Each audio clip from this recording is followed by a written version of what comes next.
I am so excited for yet another epic Rebel Radio conversation with my new friend, Phillip. Phillip, welcome to the show. I am so glad that you're here today. I'm so glad to be with you, Cindy, and the audience. I love it. So before we went live, we were talking a little bit about your numerology, and something very curious came out about that.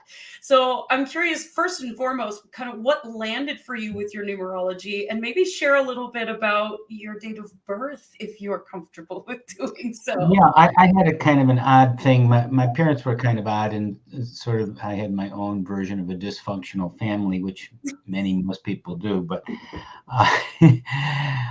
Uh, November 20th, it was the birthday I was always celebrated and so forth, just like everyone has a birthday. Everyone knows their birthday, right? Well, at a certain point, about 15 or 20 years ago, I received some of the paperwork from my parents after they died.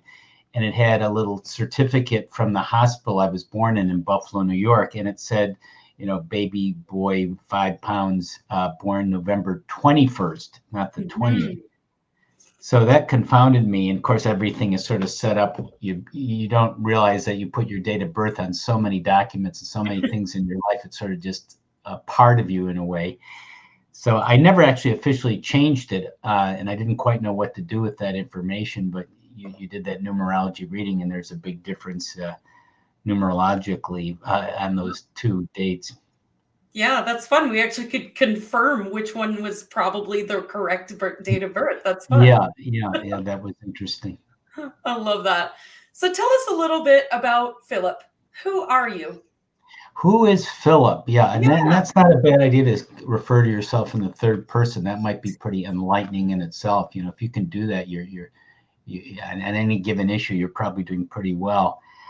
So, I am, like the rest of us, a spiritual being having a human experience, and which is using my gifts that came from God, from the soul, trying to use them as consciously as possible to live my purpose. And what that means to me and everyone is healing, growth, creativity, and love. Can't forget that one, love. So that's pretty much it. I think there may be others, and I'm just not sure. Nothing else has dawned on me yet, but everyone has a version of that going through. So I'm trying to do that, the best version of that I can, and as consciously as possible. I love that. And you work quite closely with your wife, yes? My wife and partner, Jane Mountrose, were very prolific, although it's quite high quality. We had that sort of our website, which is extremely extensive, gettingthrough.org. It's a wealth of resources, free, and trainings. We've actually, Cindy, we had to kind of track things because we just have so many things. Where are they all?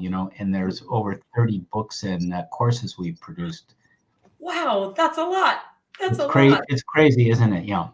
That's beautiful, though. I love that you just keep moving that stuff out into the world. Yeah, it just keeps coming through us. It's just part of our role and our mission, Yeah, I love that so much.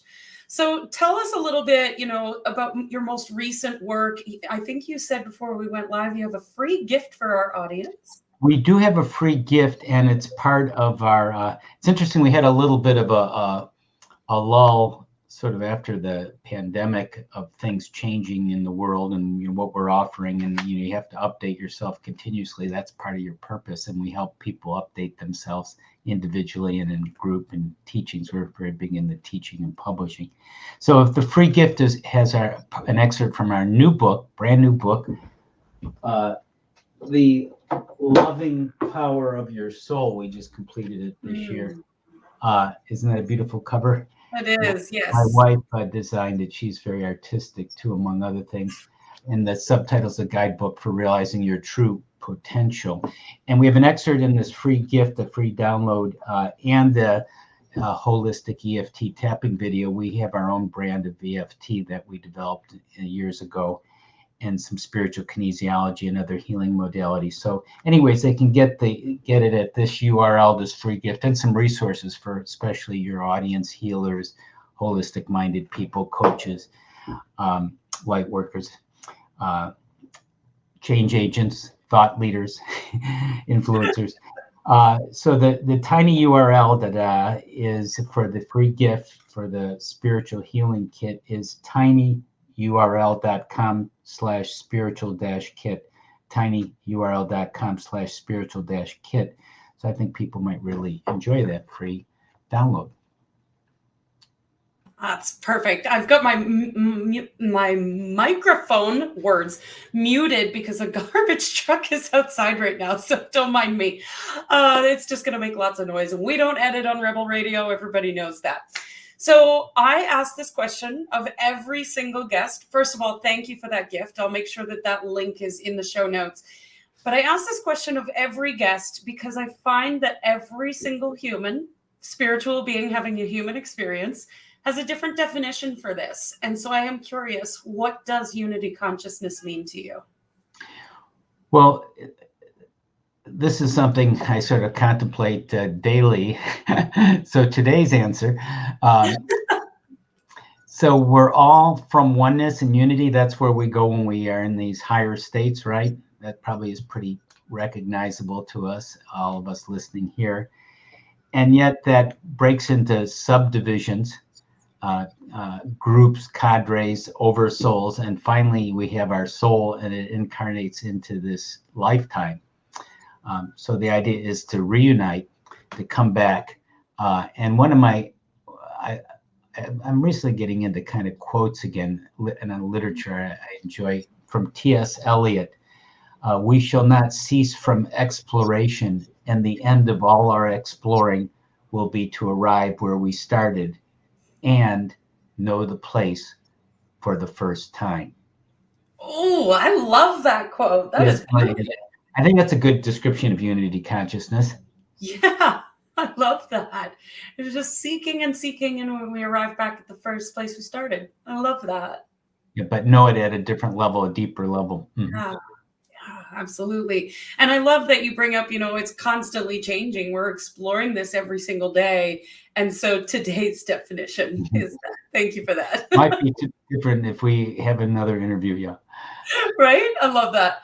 So what kind of rituals or habits do you have in place that allows you to stay connected to unity consciousness? Well, I think once you establish your purpose more consciously, sooner or later that dawns on people. Yeah, and I have a little formula actually on how to do that, kind of in a nutshell.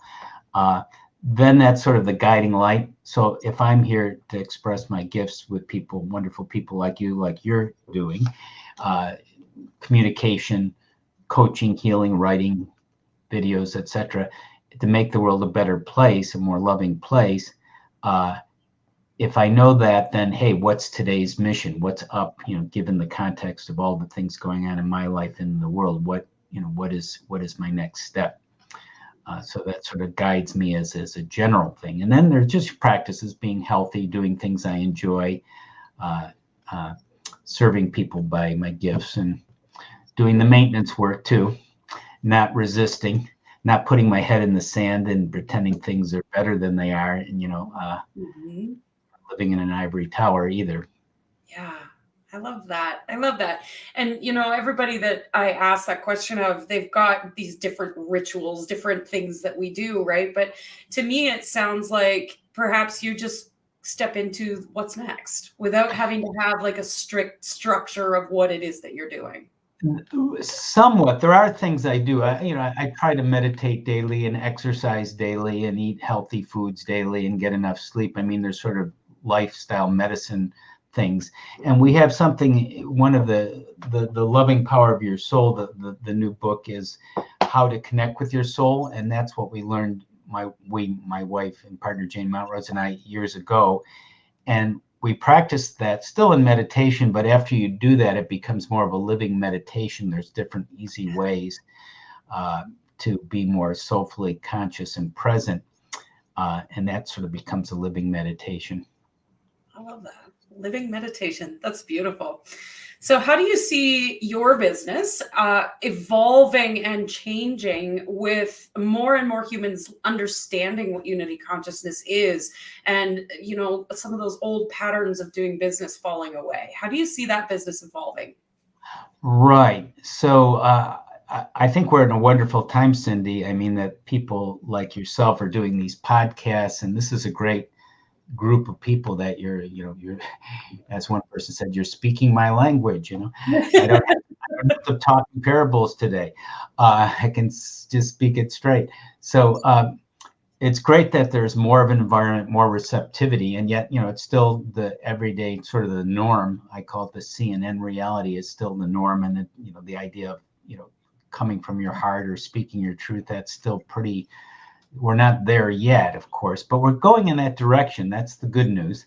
Yeah. So, how can you update yourself to what's going on and being more of the light, shining the light? Mm-hmm. How can you become more of that consistent light to shine into the darkness of the world with your gifts and talents? Oh, yeah, I love that.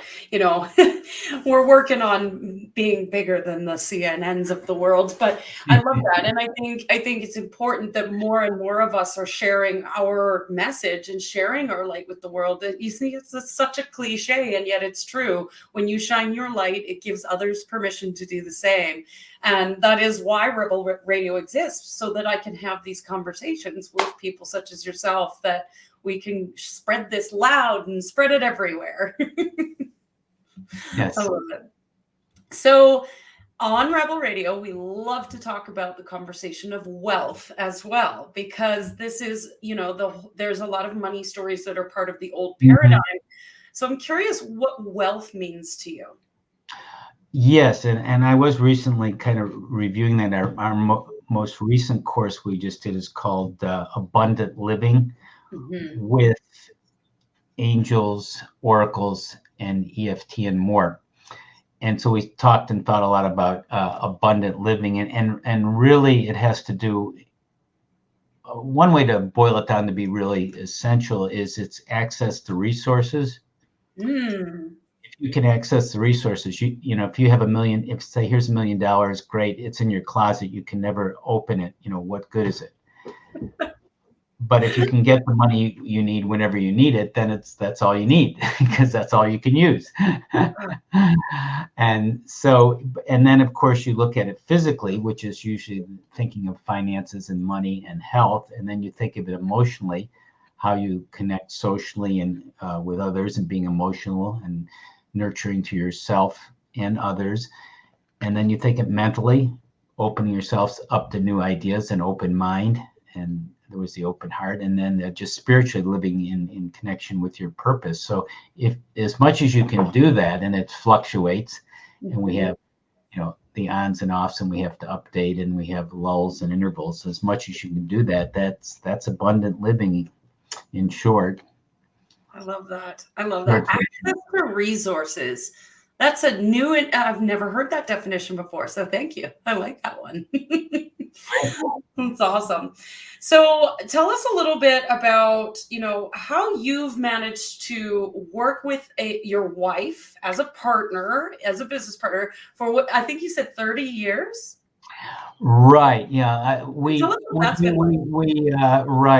started.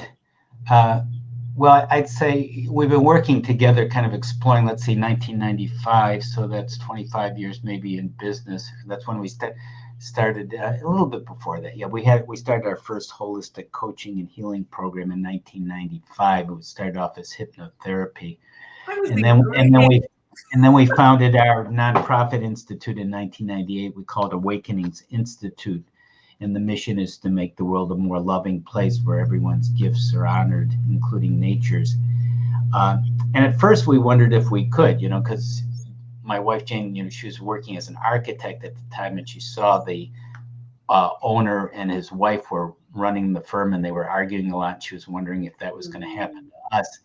And to our surprise, especially I think to her surprise, it somehow worked out. We're very different.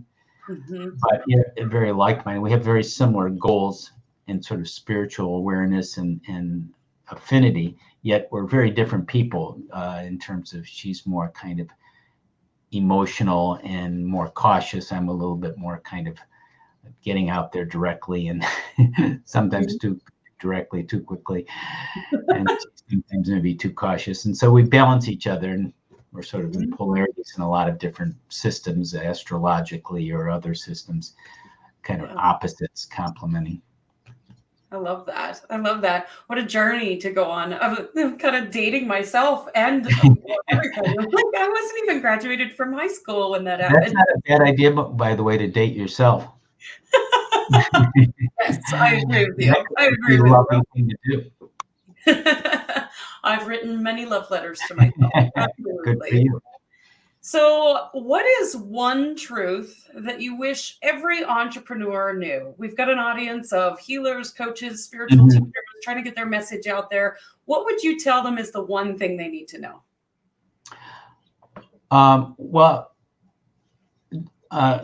Do I have a couple minutes to it, or is this a one sentence, or is this a few minutes that I can share? You've got all the minutes you need. Okay, I got enough minutes.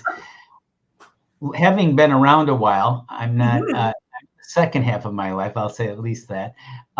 You learn a lot, and now there's so much information. All this information is streaming to us all, and how do you sort it out? How do you discern it?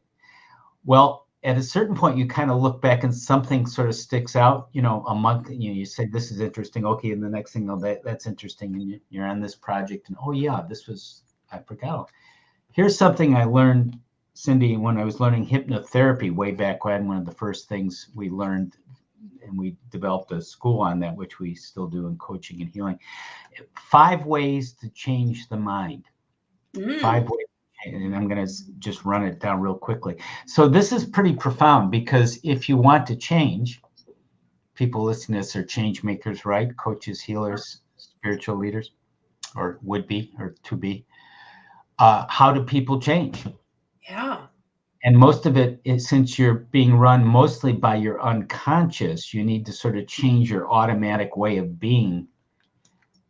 And the 5 ways people change is, and these are pretty familiar things. They're either repetition, like commercials. That's why things are just repeated ad nauseum to us. Hypnotism. Because we're suddenly we wake up in the morning thinking of a commercial slogan. So that's why. That's one way we change. It's pretty burdensome and pretty low consciousness, but or it could be a positive affirmation if you believe it. Absolutely. Yes. If you believe it, that's key. or you identify with a group or parent, one person, is just struggling to have a baby. Why does she want to have a baby? Well, our culture says she has to have a baby, so she's not going to be a success till she does, Right. Not that there's anything wrong with having children. It's very wonderful, but it's that, why are you doing these things? That's what I'm being told to do. So that's or authority figures is how you change, which may be your parent or two, or the government, or your teacher, or a leader, or a guru, right? Or an intense emotion. You have an intense experience, a beautiful experience, seeing a wonderful sunset, or going to a beautiful place, or a tragic experience. I remember this like it was yesterday. So that's how you change. Or that here's where I'm really getting to what you would say to answer your question. Do we need a drum roll? Okay, thank you. By either hypnosis or energy work, something that will go under the surface to change the way you function, see, think about the world, change your unconscious mind. And energy work like holistic EFT and spiritual kinesiology could do that. So that could change really where you don't keep thinking the same thing. Someone could tell you the exact thing you need to hear. It doesn't mean anything. Hey, you should quit smoking cigarettes. And it's not healthy for you. Yeah, it's not healthy for me. When next day I'm stressed, where's the cigarette? Et cetera. Or whatever the bad habit is. But once your unconscious mind comes in, you have a different response. So that's it. Find a way to help people who can go deeper with you, including yourself, through meditation, through energy healing.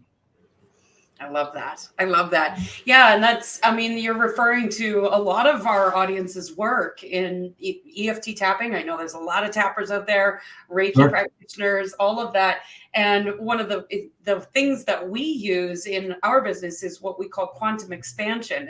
We have abbreviated it down to Q, do the Q. That's what we talk about.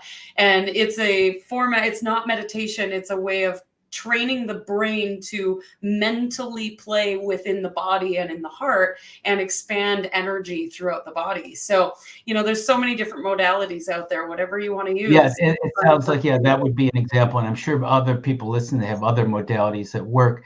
One thing I do want to make a little footnote, though, because there's a lot of like somatic healing and body work, healing from the body up instead of the top down. And that's wonderful. And I completely endorse that. And part of what we do in spiritual kinesiology is feeling how things play out in your body. And they do, of course, in traumas. And that's how you heal.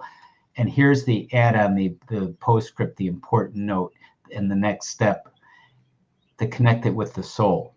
Yes. And that's the part that, again, a lot of very wonderful healers and people with, cutting edge books, they don't have this part yet. So that's the part that is what Jane and I do, and help people connect it all with the soul for that kind of awareness with the healing.